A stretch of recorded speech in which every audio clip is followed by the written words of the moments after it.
E përgatita dhe buka u bë shumë e mirë, faleminderit. Të lumshin duart e dashur dhe t'ju ketë bërë mirë. Përgatitja e bukës me brumë të fermentuar, tharm ose brumë të thartuar është një nga mënyrat më të mira dhe më të shëndetshme.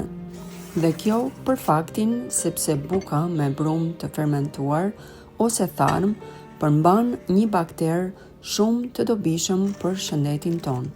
Ka punë vërtet, nuk është kollaj për ta bërë, por se me pak durim dhe këmbgulje nuk ka gjë që nuk arrihet. Është e rëndësishme që tek receta e brumit të fermentuar, në rast se do tentoni për ta provuar, ta ndiqni hap pas hapi sipas këshillave që unë kam dhënë në video. Në qoftë se doni recetën, e kemi të postuar si në TikTok edhe në YouTube-in tim.